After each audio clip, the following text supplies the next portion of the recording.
Kita lanjutkan sekarang ke soal nomor 2. Diketahui pada sebuah lingkaran terdapat 4 busur, yaitu busur AB, CD, EF, dan GH. Panjang busur EF lebih dari panjang busur CD, lebih dari panjang busur EF, lebih dari panjang busur GH. Berarti singkatnya busur AB ini yang paling panjang, ya Dek ya.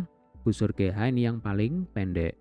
Nah, jika pada masing-masing busur tersebut dibuat sudut pusat yang bersesuaian, maka sudut pusat terkecil menghadap busur yang mana? Nah, apa sih yang dimaksud dengan sudut pusat? Nah, supaya adik-adik punya gambaran, kita akan mengingat materinya sebentar aja ya. Misalkan di sini kita punya sebuah lingkaran. Kemudian ini adalah titik pusat lingkaran, ada di tengah-tengah ya, simbolnya adalah O. Kemudian misalkan kita punya busur apa ya, busur AB gitu ya, atau supaya beda dengan soal kita punya busur XY. Nah, misalkan ini adalah titik X, yang di sini adalah titik Y ya. Busur itu adalah garis yang melengkung yang berwarna biru ini.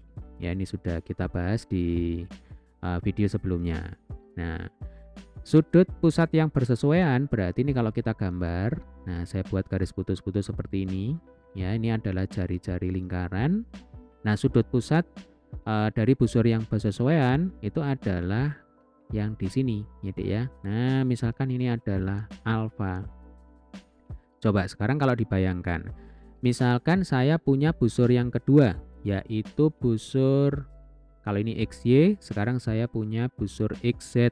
Nah, ini adalah busur XZ ya, garis lengkung yang berwarna biru ini adalah busur XZ. Yang mana XZ ya, ini busur XZ lebih dari busur XY ya.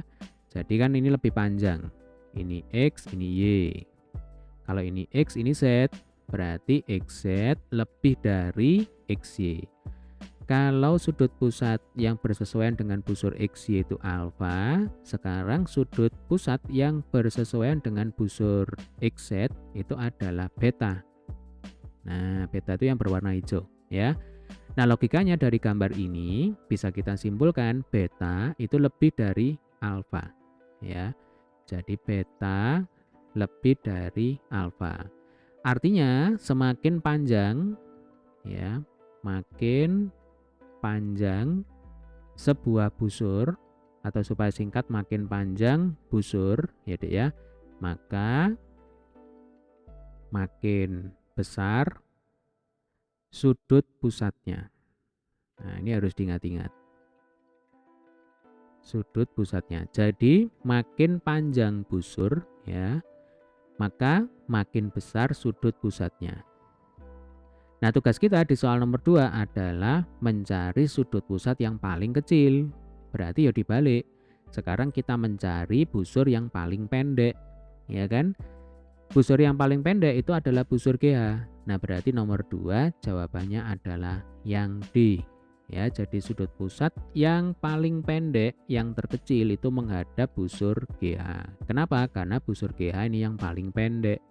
Berdasarkan gambar, semakin pendek sebuah busur, ya Dek ya, maka sudut pusatnya itu makin kecil. Nah, kira-kira seperti itu. Ya, jadi nomor 2 jawaban yang benar adalah yang D. Baik, semoga video ini bermanfaat. Sampai ketemu di video pembahasan soal selanjutnya.